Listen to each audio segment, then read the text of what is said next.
토빗기 11장. 토빗이 시력을 되찾다. 그들이 니네베 맞은쪽에 있는 카세린에 가까이 이르렀을 때 라파엘이 말하였다. 우리가 그대 아버지를 두고 떠날 때의 사정을 그대는 잘 알고 있소. 우리가 그대의 아내보다 먼저 달려가서 그가 뒤따라오는 동안에 집을 정돈합시다. 그렇게 하여 그 두 사람이 함께 길을 갈 때에 라파엘이 토비아에게 쓸개를 가지고 가시오 하였다. 그들 뒤에는 개도 따라가고 있었다. 한편 안나는 자리를 잡고서 자기 아들이 돌아올 길을 살펴보고 있었다. 그러다가 토비아가 오는 것을 알아보고 토비아의 아버지에게 봐요, 당신의 아들이 와요. 함께 갔던 사람도 오네요. 하고 말하였다. 토비아가 아버지에게 가까이 이르기 전에 라파엘이 그에게 말하였다. 나는 잘 알고 있소. 저분은 꼭 눈을 뜨실 것이요. 물고기 슬개를 저분 눈에 발라드리시오. 그 약은 눈에 하얀 막이 오그라들다가 벗겨지게 할 것이요. 그러면 그대의 아버지께서 시력을 되찾아 빛을 보게 될 것이요. 안나는 달려가서 아들의 목을 껴안고 얘야, 내가 너를 다시 보게 되다니 이제는 죽어도 괜찮다 하면서 울었다. 토빗도 일어서서 다리를 비틀거리며 마당문을 나섰다. 토비아가 그에게 마주갔다. 물고기 슬개를 손에 든 토비아는 아버지를 붙들고 그 눈에 입김을 불고 나서 아버지 용기를 내십시오 하고 말하였다.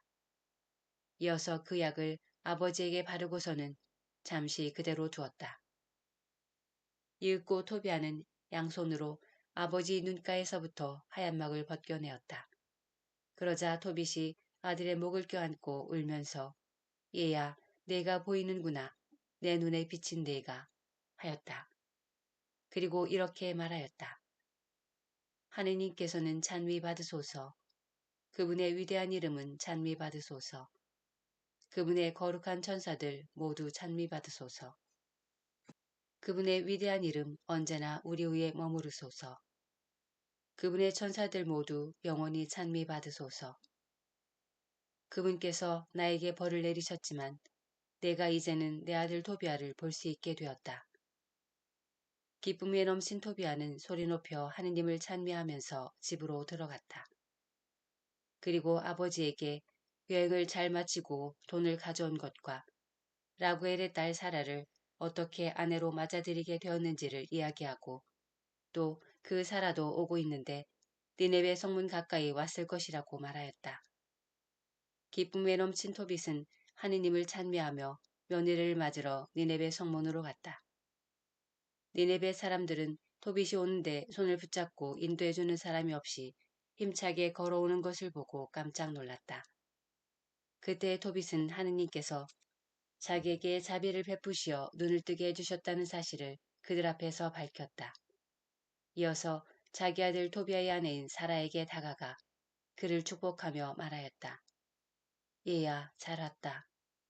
얘야, 너를 우리에게 인도하여 주신 너희 하느님께서 찬미 받으시기를 빈다.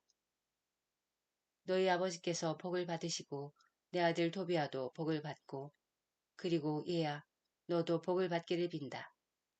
축복 속에 기뻐하며 내 집으로 어서 들어가거라. 얘야, 들어가거라. 그날 니네베에 사는 유다인들도 모두 기뻐하였다. 토빗의 조카들인 아키카루와 나답도 기뻐하며 토빗에게 왔다. 토빗기 12장. 라파엘이 정체를 밝히다. 혼인잔치가 끝나자 토빗은 자기 아들 토비아를 불러 말하였다.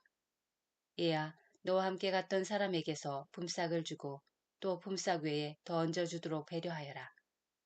토비아가 물었다. 아버지, 그 사람에게 품삯을 얼마나 주면 되겠습니까? 그가 저와 함께 가져온 재물의 절반을 주어도 저는 아깝지 않습니다. 저를 건강한 몸으로 다시 데려오고 제 아내를 고쳐주었으며 저와 함께 돈을 가져오고 또 아버지를 고쳐주지 않았습니까? 그러니 그에게 품삯을 얼마나 더 주어야 하겠습니까? 그러자 토빗이 아들에게 얘야, 그 사람은 자기가 가지고 온 모든 것의 절반을 받아 마땅하다 하고 대답하였다.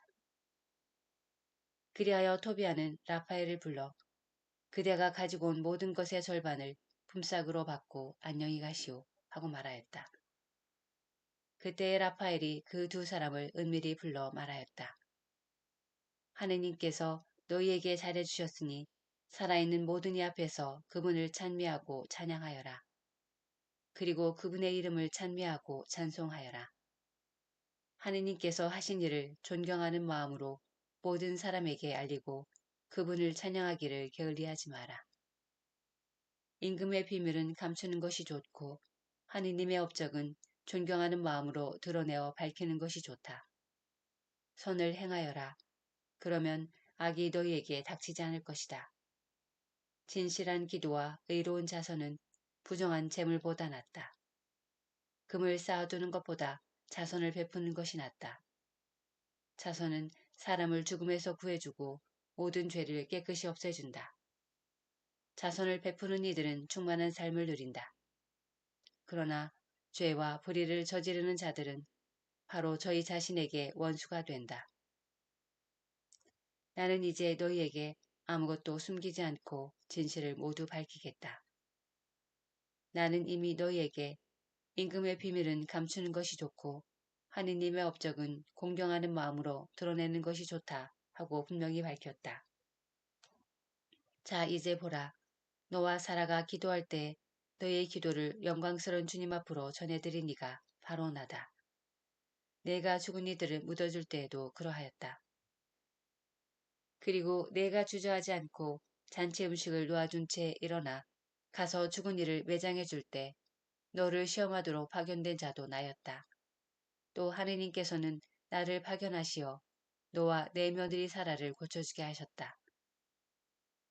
나는 영광스러운 주님 앞에서 대기하고 또 그분 앞으로 들어가는 7천사 가운데 하나인 라파엘이다.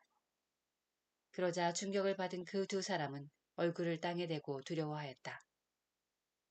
라파엘이 그들에게 계속 말하였다. 두려워하지 마라. 너희에게 평화가 있기를. 하느님을 영원히 찬미하여라. 내가 너희와 함께 있었는데 그것은 내 호의가 아니라 하느님의 뜻에 따라 그렇게 한 것이다. 그러니 날마다 그분을 찬미하고 찬송하여라. 너희가 본대로 나는 아무것도 먹지 않았다. 너희는 환시를 보았을 뿐이다. 이제 이 세상에서 주님을 찬미하고 하느님을 찬양하여라. 자, 나는 나를 파견하신 분께 올라간다. 너희에게 일어난 모든 일을 기록해 두어라. 그리고 나서 라파엘은 올라갔다. 그제야 일어선 그들은 더 이상 라파엘을 보지 못하였다. 그들은 하느님의 천사가 자기들에게 나타난 동안에 하느님께서 하신 놀라운 일들을 두고 그분을 찬미하고 찬송하였으며 또 찬양하였다.